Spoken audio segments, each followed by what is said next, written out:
মহাভারত ১৩। মহা উপাদানের শ্রেণীবিভাগ। পঞ্চাশর জিজ্ঞাসা করলেন, হে মহাসূত্ত, দয়া করে আমাকে বিস্তারিতভাবে ব্যাখ্যা করুন আধ্যাত্মিক শক্তি কি, আধ্যাত্মিক শক্তি কি এবং এটি কিভাবে বোঝা যায়। ব্যাস বললেন, পিতা, আমি আপনাকে ব্যাখ্যা করব যে বেদ মানুষের জন্য আধ্যাত্মিক শক্তি হিসাবে কি বর্ণনা করে। বিস্তারিতভাবে বিবেচনা করুন। পৃথিবী, জল, অগ্নি, বায়ু এবং আকাশ হল সবচেয়ে সরল উপাদান, সমুদ্রের বিশাল তরঙ্গের মতো। ঠিক যেমন একটি কচ্ছপ প্রসারিত হয় এবং তার পা টেনে নেয়। মহান উপাদানগুলি সূক্ষ্ম উপাদান থেকে গঠিত হয় এবং একসাথে মিলিত হয়। সুতরাং উদ্ভিদ এবং প্রাণীর সমগ্র জগৎ একটি জটিল জগৎ। সৃষ্টি এবং ধ্বংসে তাদের নিজস্ব রূপ রয়েছে। যদিও সমস্ত জীবের 5টি মহান উপাদান রয়েছে। ব্রহ্মা তাদের কার্য অনুসারে বিভিন্ন রূপে তাদের সৃষ্টি করেছেন। শুকর জিজ্ঞাসা করলেন, পিতা, আমরা কিভাবে জানি যে ব্রহ্মা শরীরে কেবল 5টি উপাদান তৈরি করেছেন? যদি ইন্দ্রিয় এবং তাদের গুণাবলী অবিচ্ছেদ্য হয়, তবে এটি কিভাবে একজন মহান ব্যক্তির কর্তব্য হিসাবে বিবেচিত হতে পারে? বেদ বলে, আমি আপনাকে এটি ব্যাখ্যা করব, এক মন দিয়ে শুনুন। শব্দ, শব্দ এবং এর অংশ সবই স্বর্গ থেকে আসে। জীবন, জীবনের প্রতিক্রিয়া, স্পর্শ, এই 3টি গুণ হল বায়ুর। বায়ুতে 3টি অগ্নি আছে, রূপ, রূপ এবং অগ্নি, স্বাদ, স্বাদ এবং প্রেম। এগুলি সবই পিতার গুণ। গন্ধ, গন্ধ এবং নিম্ন দেহ পৃথিবীর সমস্ত গুণ। তিনি ব্যাখ্যা করেন যে ইন্দ্রিয় দ্বারা গঠিত দেহটি 5টি উপাদান দ্বারা গঠিত।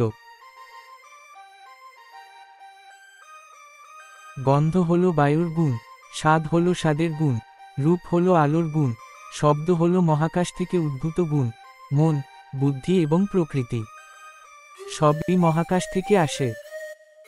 মঙ্গলের নিয়তির জন্য এই গুণগুলি অতুলনীয়।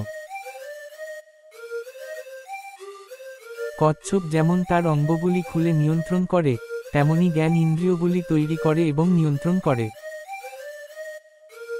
এই জ্ঞান পায়ের আঙ্গুল থেকে খুলি পর্যন্ত দৃশ্যমান সবকিছুকে অন্তর্ভুক্ত করে। জ্ঞান হল বাক এবং ইন্দ্রিয়ের গুণ। ষষ্ঠ ইন্দ্রিয় হল মন, এবং ইন্দ্রিয়গুলি হল মনের কাজ। জ্ঞান ছাড়া আর কি কি গুণ থাকতে পারে? মানুষের 5টি ইন্দ্রিয় আছে। পণ্ডিতরা বলেন যে মন হল ষষ্ঠ ইন্দ্রিয়, এবং বুদ্ধি হল সপ্তম। জ্ঞানের ক্ষেত্রকে অষ্টম ইন্দ্রিয় বলা হয়। চক্ষু দর্শনের জন্য, মন বিস্ময়ের জন্য এবং মন চিন্তার জন্য ব্যবহৃত হয়। জ্ঞানের ক্ষেত্র হল এই বিষয়গুলির সাক্ষী। রজ, তমস এবং সত্ত্ব এই 3টি কারণের প্রকৃতি থেকে জন্মগ্রহণ করে। অস্তিত্বে তারা সকলেই সমান। তাদের জানা উচিত, যা সুখ বয়ে আনে, যা শান্তিপূর্ণ বলে মনে হয়, যা সঠিক বলে মনে হয়, তা সত্যের কাজ বলে মনে করা উচিত। তবে যা দুঃখের কারণ বলে মনে হয় বা মন থেকে উদ্ভূত হয় তা রাজের কাজ বলে মনে করা উচিত। যা কিছু মায়া বা তমসের কাজ বলে বোঝা যায় না তা তামসের কাজ বলে মনে করা উচিত। একইভাবে, যদি হঠাৎ করে মহান আনন্দ, প্রেম, সুখ, শান্তি এবং প্রশান্তি দেখা দেয়, তবে তা বিশ্বাসের কাজ হিসাবে বিবেচিত হওয়া উচিত। অহংকার, মিথ্যা, লোভ, মোহ, অসাবধানতা, অজ্ঞতা এবং অলসতা সবই রাজ প্রকৃতির কাজ। যখন মোহ, অধৈর্যতা এবং অজ্ঞতা হঠাৎ দেখা দেয়, তখন এগুলি রাজ প্রকৃতির কাজ। ইন্দ্রিয়, প্রকৃতি, মানবতা, জ্ঞানের বিকাশ। ব্যাস বলেন, মন সিদ্ধান্ত নেয়, জ্ঞান সিদ্ধান্ত নেয়, এবং হৃদয় জানে সুখ কি। অতীত কর্মের 3টি ইন্দ্রিয় রয়েছে। জ্ঞান মানুষের জন্য সবচেয়ে গুরুত্বপূর্ণ বিষয়। যখন এটি পরিবর্তিত হয়, তখন এটি মন হয়ে যায়। ইন্দ্রিয়গুলিকে বিভক্ত করে, জ্ঞান পরিবর্তিত হয়, শ্রবণ স্পর্শে পরিণত হয়। দেখা স্পর্শে পরিণত হয়, স্বাদ স্বাদে পরিণত হয়, গন্ধ গন্ধে পরিণত হয়। এইভাবে জ্ঞান বিভিন্ন পরিবর্তনের মধ্য দিয়ে যায়। এই পরিবর্তনগুলিকে ইন্দ্রিয় বলা হয়। তারা মানুষকে চিনতে পারে না। জ্ঞান তিনটি অবস্থায় প্রকাশিত হয় এবং মানুষের আশ্রয় খোঁজে। অতএব কখনো কখনো সুখ দেখা দেয়, কখনো কখনো দুঃখ আসে, এবং সেই সময়ে এটি সুখ বা দুঃখ নয়। এই জ্ঞান একটি নদীকে খাওয়ানো সমুদ্রের মতো। এমনকি সবচেয়ে বড় নদী, চেতনা অবস্থায়, এই তিনটি ইন্দ্রিয়কে অতিক্রম করে। যখন কিছু আকাঙ্ক্ষিত হয়, তখন এটি মন হয়ে যায়। জ্ঞানের জানা উচিত যে এগুলি বিভিন্ন অবস্থা। তপস্বীকে অবশ্যই সমস্ত ইন্দ্রিয়কে বশীভূত করতে হবে। জ্ঞান এই ইন্দ্রিয়গুলির মধ্যে একটি এবং যা সে চায় তার সাথে এক হয়ে যায়। কোনো বিভাজন ছাড়াই জ্ঞান তার সাথে এক হয়ে যায়। যে কোনো ইন্দ্রিয় বিদ্যমান, সেগুলি এই তিনটির সাথে সংযুক্ত। সমস্ত ইন্দ্রিয় এই তিনটির সাথে সংযুক্ত, যেমন রেলের সাথে সংযুক্ত গাড়ির লিভার। জ্ঞানের উপর নির্ভরশীল ইন্দ্রিয়গুলি যখন হঠাৎ করে জিনিসের সাথে তাদের সংযোগ থেকে মুক্ত হয়ে যায়, তখন মন তাদের প্রদীপের মতো আলোকিত করে। যারা বোঝে যে এই জিনিসগুলি একই প্রকৃতির, তারা জিনিসের দ্বারা প্রলুব্ধ হবে না। তারা সর্বদা দুঃখ এবং সুখ থেকে মুক্ত থাকবে। মন্দের মন অপবিত্র এবং কামনার ইন্দ্রিয়ের মাধ্যমে আত্মার কাছে পৌঁছাতে পারে না। কিন্তু যখন কেউ চিন্তার মাধ্যমে এই ইন্দ্রিয়গুলিকে নিয়ন্ত্রণ করে, তখন আত্মা তার মধ্যে উজ্জ্বল এবং স্পষ্ট হয়ে ওঠে, যেমন প্রদীপের আলোয় দেখা জিনিস। অন্ধকার অদৃশ্য হয়ে গেলে সমস্ত জীব আলো দেখতে পায়। জলে সাঁতার কাটা পাখি যেমন জলের প্রতি আসক্তি থেকে মুক্ত থাকে, তেমনি মুক্ত যোগী মিথ্যা গুণে আঁকড়ে থাকতে পারে না। একইভাবে একজন জ্ঞানী ব্যক্তি জিনিসের সাথে অভিজ্ঞতা থাকা সত্ত্বেও সেগুলি অনুভব করতে পারে। সে কোনো কিছুর সাথে আসক্ত নয় এবং এইভাবে জিনিসের প্রতি আসক্তি থেকে মুক্ত। সে সর্বদা নিজের সাথে ব্যস্ত থাকে এবং অতীত কর্মের ফলাফল পিছনে ফেলে যায়। যেহেতু সমস্ত প্রাণী আত্মা, তাই সে গুণাবলী দ্বারা আবদ্ধ হয় না এবং সেই গুণাবলী দ্বারা প্রভাবিত হয় না। কখনো কখনো আত্মা বুদ্ধি এবং গুণাবলী নিয়ন্ত্রণ করে। ওই গুণগুলো নিজের কাছে জানা যায় না, কিন্তু সর্বদা জানা থাকে। স্পষ্টতই গুণগুলো তাদের প্রকৃত রূপে জানা যায়। এই পার্থক্য তাদের ক্ষেত্রে প্রযোজ্য যারা অস্তিত্বের সূক্ষ্ম জগৎ বোঝে। একজন গুণগুলো বোঝে, অন্যজন বোঝে না।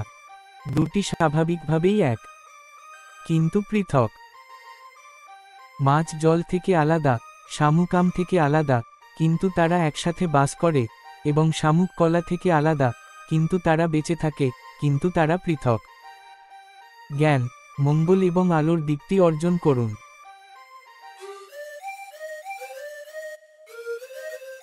বেদ বলে যে সত্য গুণাবলী সৃষ্টি করে, এবং যারা এই জগৎকে জানে তারা মুক্ত, সমস্ত পরিবর্তনশীল গুণাবলীর প্রতি উদাসীন এবং সেগুলিকে অতিক্রম করে। ঠিক যেমন একটি মাকড়সা একটি সুতো ঘুরিয়ে বেড়ায়, সত্য তার নিজস্ব প্রকৃতি অনুসারে এই সমস্ত গুণাবলী সৃষ্টি করে। কেউ কেউ বলে যে এই গুণাবলী অদৃশ্য হয়ে গেলেও এটি অদৃশ্য হয় না এবং এর পথ অস্পষ্ট থাকে। আবার কেউ কেউ বলে যে এটি সেই মুহূর্তে অদৃশ্য হয়ে যায়। আপনার এই দুটি দৃষ্টিভঙ্গি বিবেচনা করা উচিত এবং নিজের জন্য সিদ্ধান্ত নেওয়া উচিত। এটি আত্মার পথ। আত্মার কোন শুরু নেই। জ্ঞানী ব্যক্তির উচিত রাগ, আনন্দ বা হিংসা ছাড়াই কাজ করা। তাই তার উচিত চিন্তাশীল মনের অনমনীয় এবং চঞ্চল বন্ধন ছিন্ন করা এবং দুঃখ বা সন্দেহ ছাড়াই সুখ অর্জন করা। ঠিক যেমন একজন মূর্খ মাটি থেকে পিছলে পড়ে প্রবল নদীতে ডুবে যায়। একজন মূর্খ জানে যে সে কষ্ট পাচ্ছে। ঠিক যেমন একজন ব্যক্তি কঠিন মাটিতে হাঁটলে সে যে মাটিতে হাঁটে তার প্রকৃতি বোঝে বলে সে কষ্ট অনুভব করে না, তেমনি এই পৃথিবীতে একজন জ্ঞানী ব্যক্তিও কষ্ট অনুভব করে না। অতএব যে ব্যক্তি সকল প্রাণীর আসা যাওয়া এবং অস্তিত্বের বিভিন্ন অবস্থার পার্থক্য বোঝে, সে সর্বোচ্চ শান্তি লাভ করে। এটি মানব জন্মের গুণ, এমনকি যদি সে ব্রাহ্মণও হয়।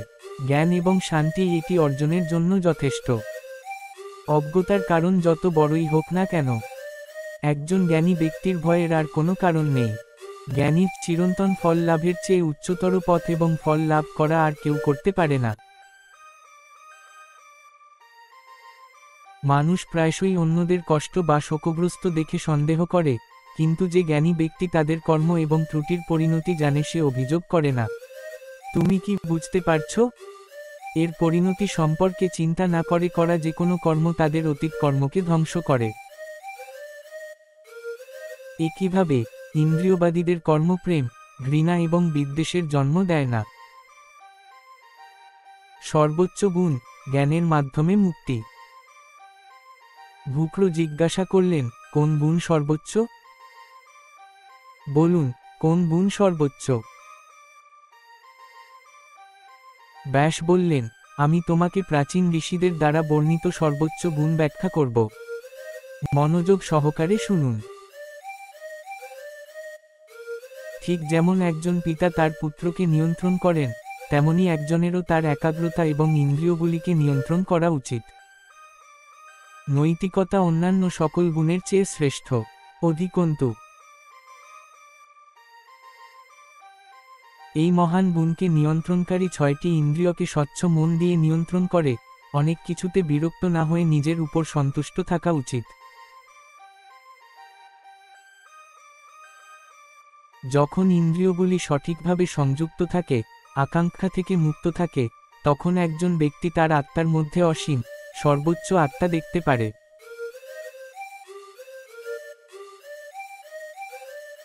একজন জ্ঞানী এবং উচ্চ ব্রাহ্মণ পরমাত্মাকে ধোঁয়াবিহীন আগুনের মতো জ্বলতে দেখেন, ফুল এবং ফলে ভরা অনেক শাখা প্রশাখা বিশিষ্ট একটি বৃহৎ বৃক্ষের মতো। তিনি জানেন না তার ফুল এবং ফল কোথায়। আত্মা জানে না এটি কোথায় যাচ্ছে বা কোথা থেকে এসেছে। ভিতরের আত্মা ভিন্ন, এটি সবকিছু জানে।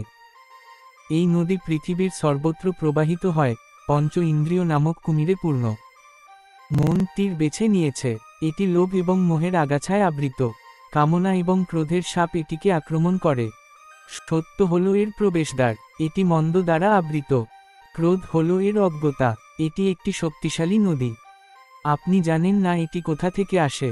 এর প্রবাহ উত্তাল, একটি অপ্রশিক্ষিত মন এটি অতিক্রম করতে পারে না। এমনকি যে জ্ঞানের শক্তি দিয়ে ইচ্ছা নামক কুমিরে ভরা নদী অতিক্রম করে, এটি বিশ্বের সমুদ্রে প্রবাহিত হয়। নোংরা পুকুরের কারণে এটি অতিক্রম করা যায় না।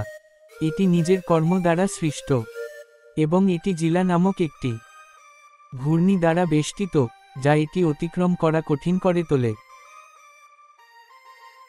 সংস্কৃত ভাষা জানা একজন জ্ঞানী ব্যক্তি এই নদী পার হওয়ার সাহস পাবে।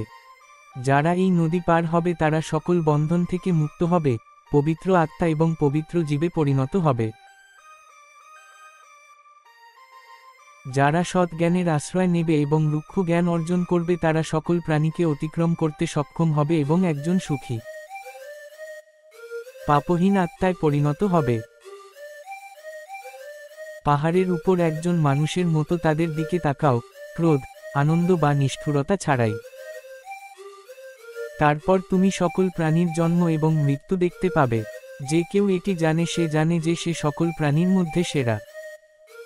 ধার্মিক, জ্ঞানী এবং সবচেয়ে জ্ঞানী, এটি জ্ঞানী ব্যক্তিদের সর্বোচ্চ ধর্ম বলে।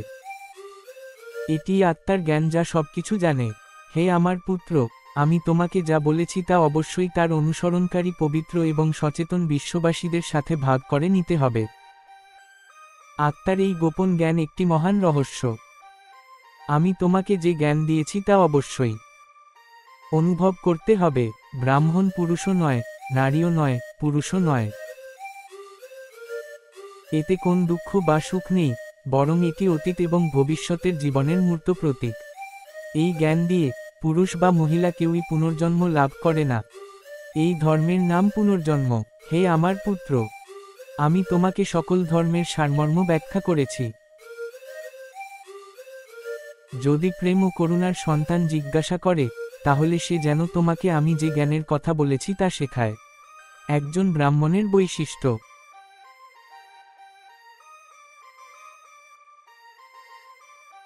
বেদব্যাস বলেছেন, সুগন্ধি ও সুস্বাদু খাবার কামনা করা উচিত নয়, আনন্দ বা অলঙ্করণের চেষ্টা করা উচিত নয়, অন্যের কাছ থেকে সম্মান চাওয়া উচিত নয়, প্রশংসা বা খ্যাতি চাওয়া উচিত নয়। এটাই একজন প্রকৃত ব্রাহ্মণের আচরণ। একজন গুরুর ভক্ত যিনি স্ত্রী ছাড়া সমস্ত বেদ অধ্যয়ন করেন এবং ঋগ্বেদ, যজুষ্ঠ এবং 3 রাজ্য অর্জন করেছেন তাকে দ্বৈতবাদী বলা যায় না। যখন তিনি নির্ভীক হন, যখন কিছুই তাকে ভয় করে না, যখন তিনি ইচ্ছা ও বিদ্বেষ থেকে মুক্ত হন, তখন তিনি ব্রহ্মচর্যে মূর্ত হন। যখন তিনি চিন্তা ও বাক উভয় ক্ষেত্রেই যে কোনো জীবের প্রতি বিদ্বেষ থেকে মুক্ত হন, তখন তিনি ব্রহ্মচর্যে মূর্ত হন। পৃথিবীতে একমাত্র বন্ধন হল ইচ্ছা, অন্য কোন বন্ধন নেই। যিনি ইচ্ছার বন্ধন থেকে মুক্ত তিনি ব্রহ্মচর্যে মূর্ত হন। যে জ্ঞানী ব্যক্তি ইচ্ছাহীন, মেঘহীন চাঁদের মতো, সাহসী এবং নির্দোষ, নদীর তীরে ভরা শান্ত সমুদ্রের মতো সময়ের জন্য অপেক্ষা করে, তিনি সমস্ত ইচ্ছা অর্জন করেন। তিনি স্বাদের সুখ কামনা করেন না, বরং লোভ ছাড়াই কামনা করেন। যে কামনা ত্যাগ করেন তিনি স্বর্গ লাভ করেন। বেদের মূল কথা হল সত্য, সত্যের মূল কথা হল ধর্ম, ধর্মের প্রতি ভালোবাসা হল গুণ, গুণের প্রতি ভালোবাসা হল তপস্যা, তপস্যা হল ত্যাগ, ত্যাগের মূল কথা হল আনন্দ, সুখের মূল কথা হল স্বর্গ, স্বর্গের মূল কথা হল প্রশান্তি।